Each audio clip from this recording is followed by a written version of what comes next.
Thanks for coming. Darren, good to see you. This is the launch of our website and company here, and it's called Mindthol, which is a portmanteau. Does anyone know what a portmanteau is? No. What language you think that is? Who said that?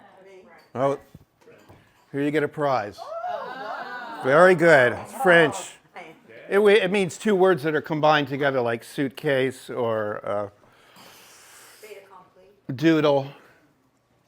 So I'm going to go through what we do and some of the science, and then Connor is the guy who most of you probably know, and he created the website. Beto's back there. He did a lot of the JPEGs and labels and all that kind of stuff, packaging. Of course, we have Ivan, who actually creates the product and figures out how to make it, and he's sort of a home-taught chemist, one of our local Breaking Bad type characters. So, before we start, let's have a round of applause for those three fine individuals.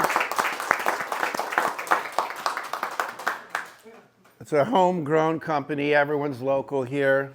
No H-1B visas required. So, what is Mindthol? Let me see if I know how to use this.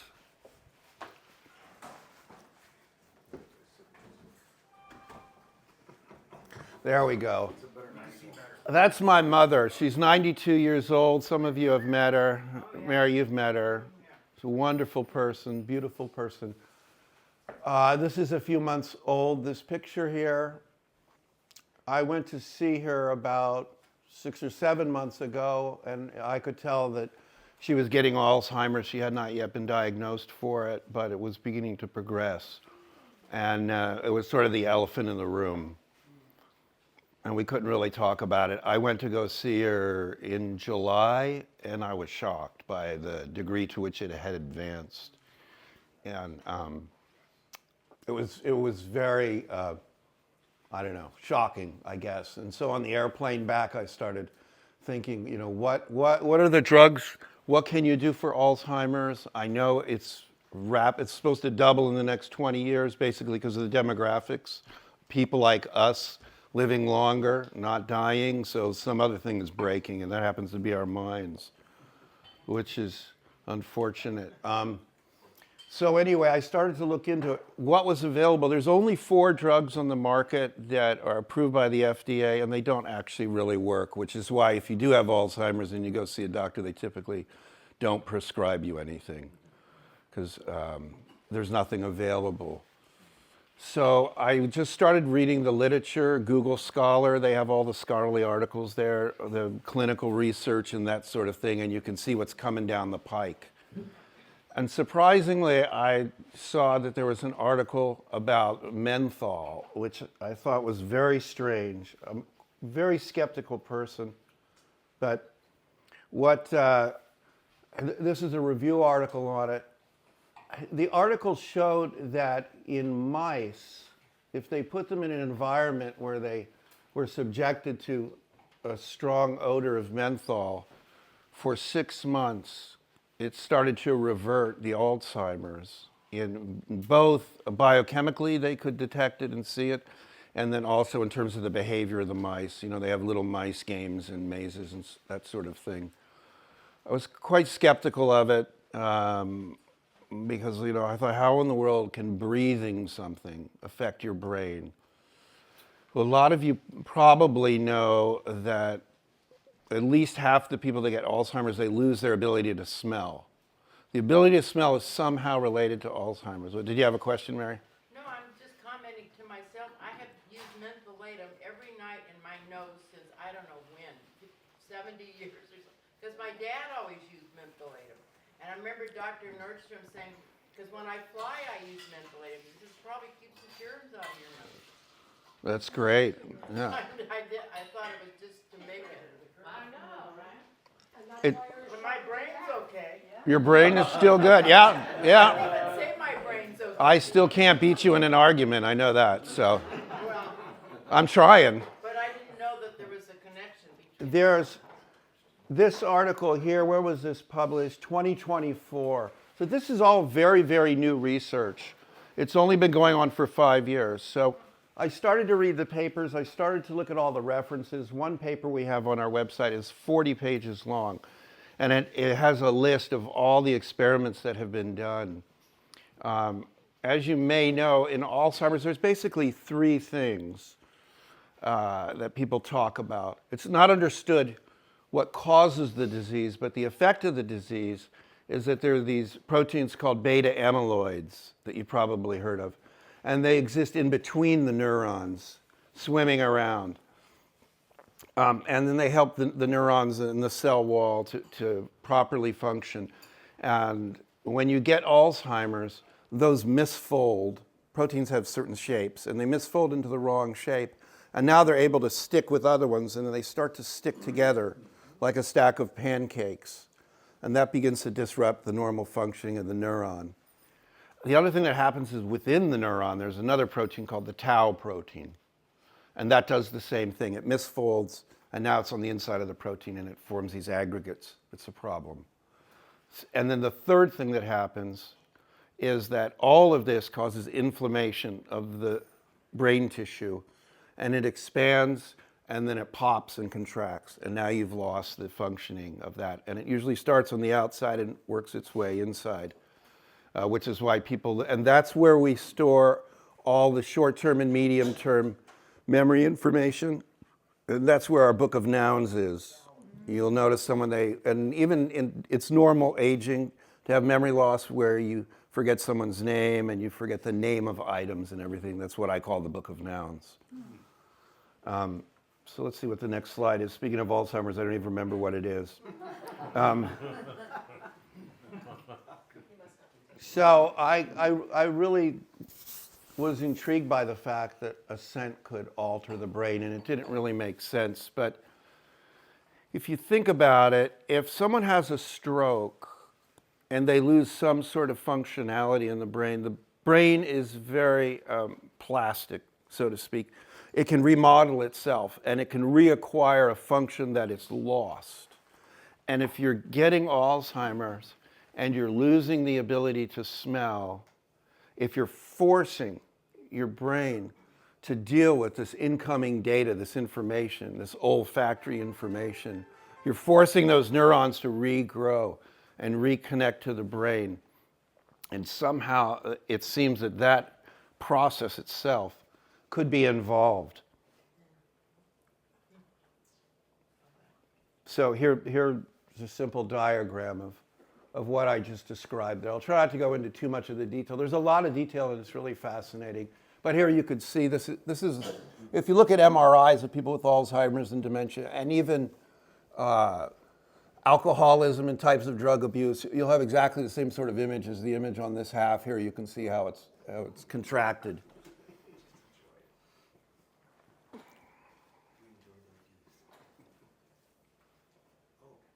Now this is, if you have asthma, you've probably used an inhaler before. If you're ever smoked crack, you use a pipe like that. Marijuana, that's a bong, that's a joint there. Mary, you've never seen this. You've never seen this, Mary, but some people here have. I won't call them out. The point of this slide is that breathing and bringing drugs and chemicals in through your lungs is actually a really effective and efficient way to do it. In fact, there's a lot of startups trying to do it with insulin and other things that people have to take on a regular basis because it's extremely effective. So I got over that resistance. I called up my friends. A lot of my friends are scientists and engineers, and they said, "What are you doing?" I go, "I'm going to start this company where I'm going to get people to breathe menthol for, to get rid of all." And he goes, "Dude, what are you going to sell? Tarot cards next? Crystals?" Or what? You're losing your mind, man. And he could be right, but it seems to have an effect. So there are probably 20, 30 papers that have been published now that show this. They'll take the mice after they die. You obviously can't do this with people, but they can. There's 3 genes that are strongly associated with Alzheimer's in human beings, and they can take those 3 genes and put them in mice, and they can create Alzheimer's in mice. And so that's what they've done in these experiments The mice get the amyloid plaques, and then they can sacrifice the mice at the end, cut open their little brains, and actually see the formation of the plaques. And then when they put them in an environment with the high menthol, they can see it being reversed. So there's actual physical data. There's one paper that's 40 pages long. They also look at the expression of these 3 genes. When a gene is activated in your body, it makes a piece of RNA that corresponds to it. So you can see RNA levels going up and down in accordance, which is further evidence that it's actually having a physiological effect. That's one of the things that we're doing. So I came back. I called Connor because I knew he'd be great at setting up a website. Ivan's always hanging around trying to do something. So and we brought in Beto, and I said, let's start this company and we'll do menthol. And just as soon as we got into it, I kept looking for other things that might work. Because let's say menthol is maybe an 8 or 9 or a 10% effective thing at pushing back on it. Maybe that's not enough. Maybe you need something more.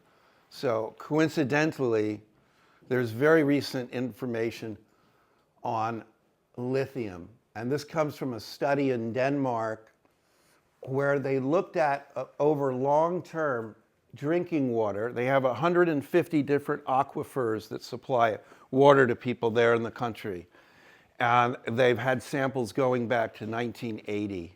But they just looked at the last 20 years. And they looked at the concentration of lithium in the water. And they found that where there was a higher concentration, the incidence of dementia and Alzheimer's was about 17% lower. And so this is long-term exposure to lithium. How do you get exposed to it? Lithium? In a battery and things like that? No. Lithium's a naturally occurring element in rocks. So there's a small amount in rocks. If you just drink tap water, when they filter the tap water at the water treatment plant, it doesn't take the lithium out. But it's very small, it's trace amounts. It's micrograms per liter. It's about 20 micrograms per liter. And to give you a sense of what a microgram is, that's about 1,000th of a single grain of salt. So it's a very small amount. It's also, if you start to read about it,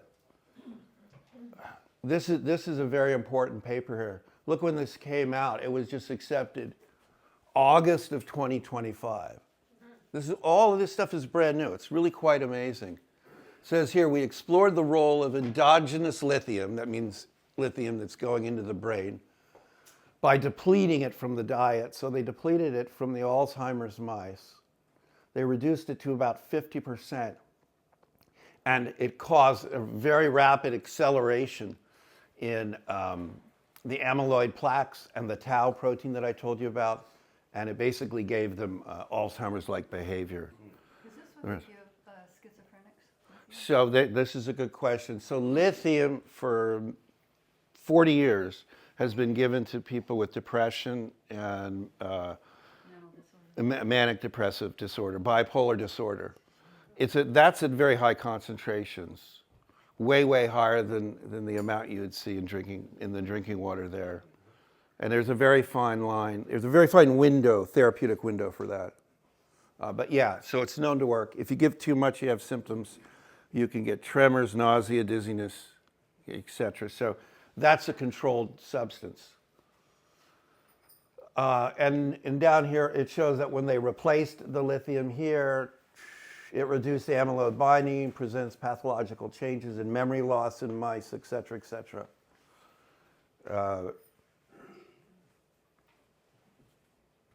So as a result, we decided we would sell a product. We'd sell lithium as well. It's a specific type of lithium. It's attached to another molecule called orotate, which also was recently discovered in some of these, which has a much higher affinity into the brain. It's hard to get lithium in the brain.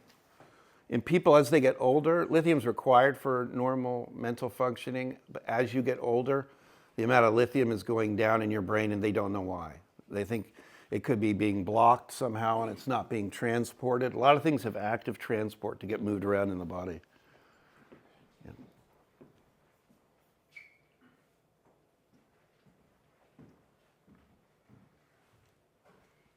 And then here's the third thing that we stumbled upon. Maybe you read about this woman here, Maria Bronius. She's from Spain. Does anyone know familiar with her?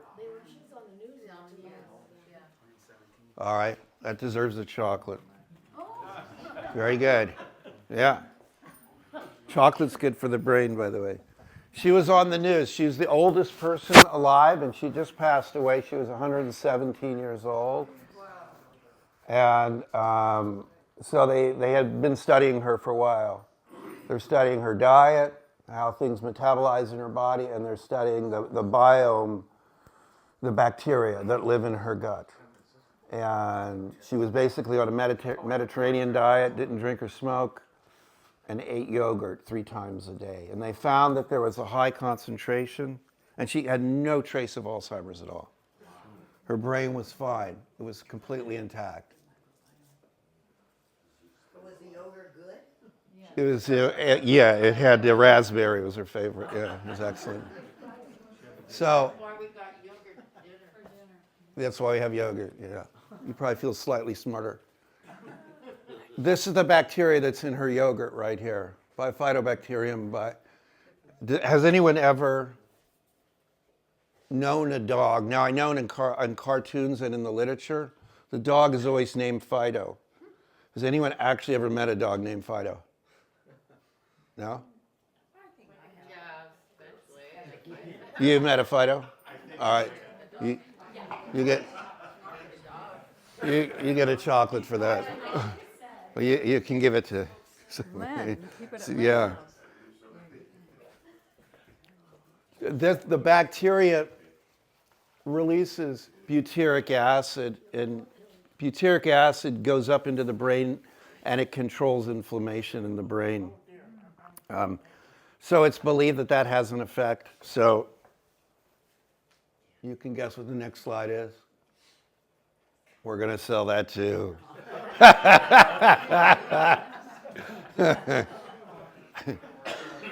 By the way, he'll take your cash as you're leaving. Yeah.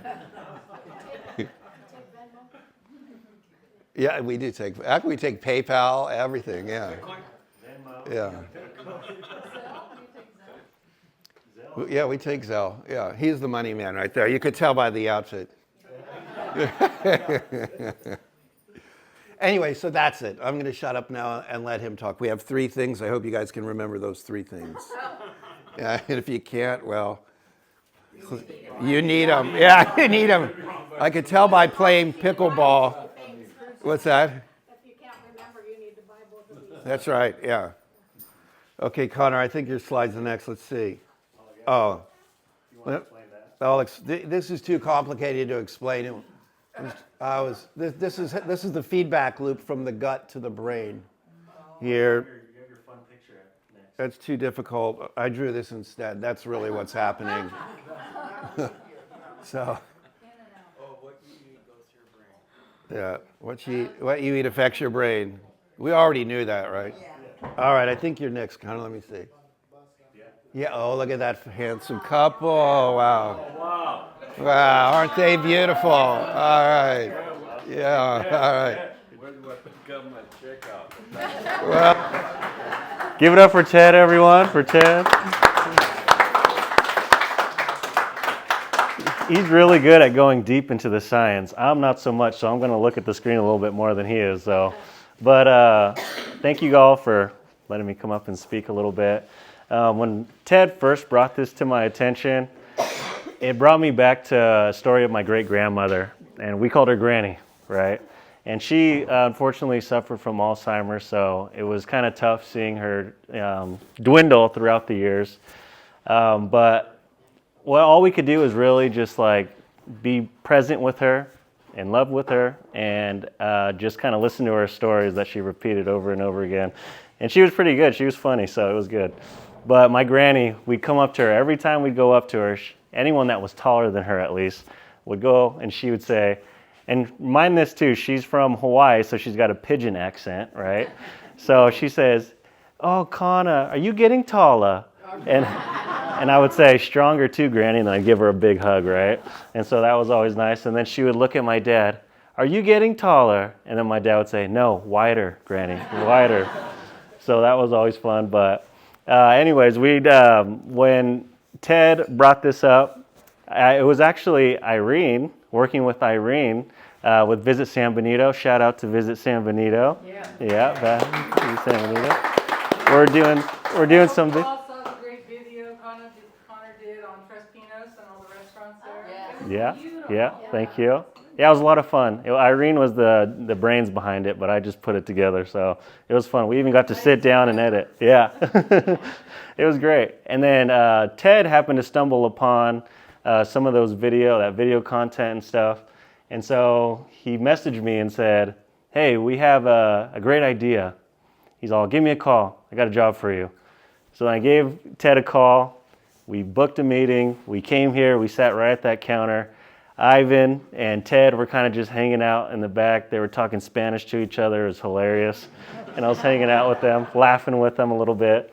And then I was curious about this great idea. And he started breaking down the science of it and everything. And what really stood out to me is when he said, what if we could make something that actually helps the brain? Something natural, backed by science, and safe enough for families to trust. So I thought, this isn't just going to be a product. This is a mission and a movement. So I was on board 100% for sure. And then he brought this out, and that went way over my head, but he did his best to explain it to me. This is all the different essential oils. So if you look at all the essential oils that they've done studies on, there's a ton of benefits. So some of them are lavender, bergamot, lemon, sea buckthorn. Those are some of the ones that we're providing. Mint, rose, thyme. And so it shows the mechanisms of it, and those are the benefits that it's providing for the brain. So that's proof right there of what it's doing. And then we'll kind of go over that a little bit more. Ted kind of went into it too, so we'll move on to what we offer. So what we're offering now, this is everything that we've created over the last 3 or so months. Essential oils with all these different scents right here. We got peppermint, lavender, lemon, bergamot, rose, sea buckthorn, and then you can pick the way that you can actually smell it too, right? So we have the 15 milliliter bottle. It's just a little essential oil bottle, just like this, and then you put 10 to 15 drops in some water, and then let that roll. I use it when I work out, when I'm working, trying to focus on things. This is what I use, is the peppermint.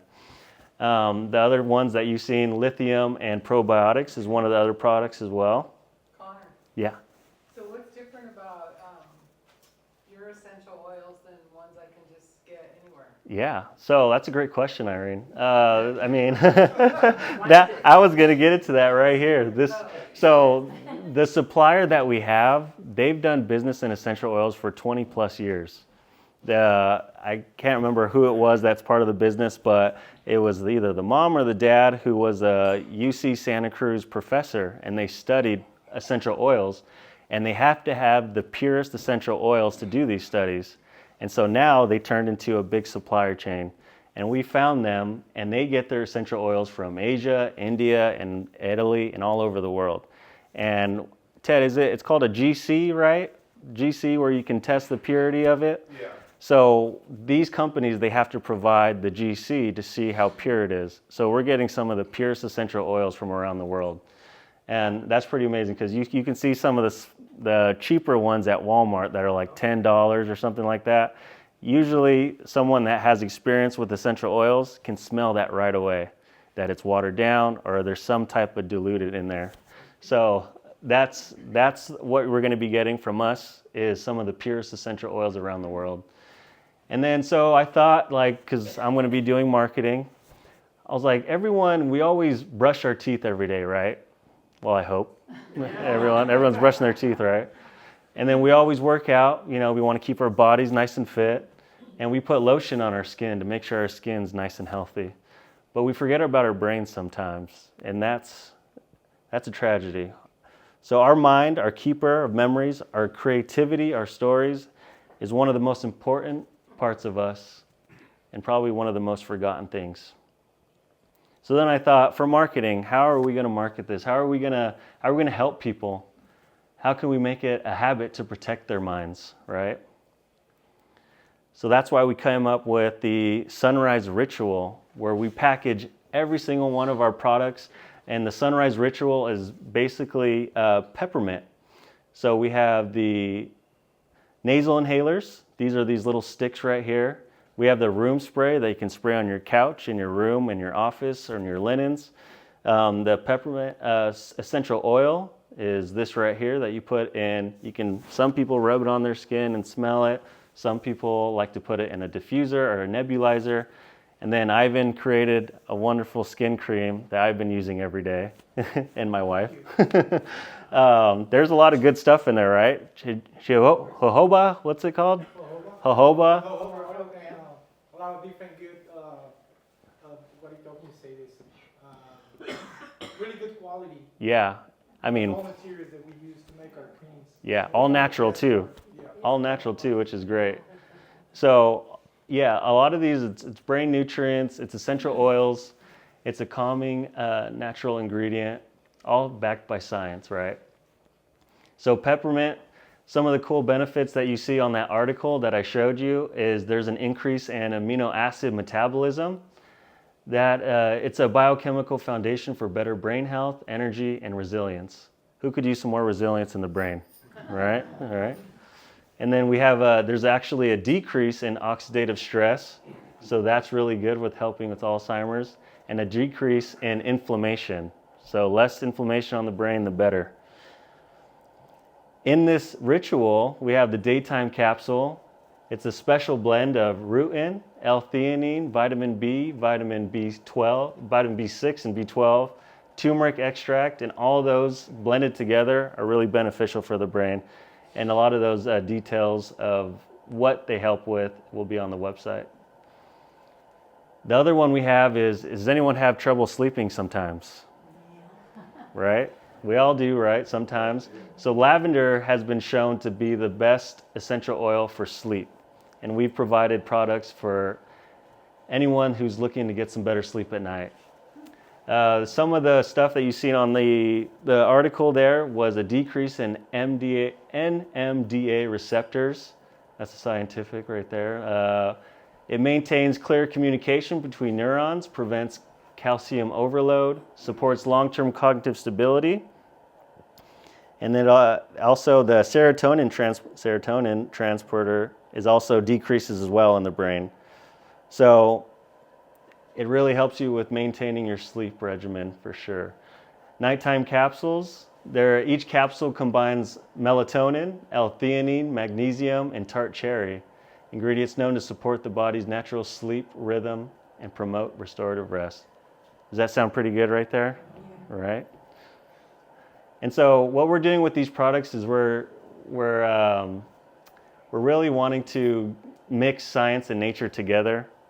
And each one is connected in real studies, real results, and real purpose to fight back against cognitive decline. And then so just want to finish up with our mission. It's very simple. To help people protect their mind and memories, to remind the world that brain health deserves daily care, not just attention when it's too late. Thank you. Yeah.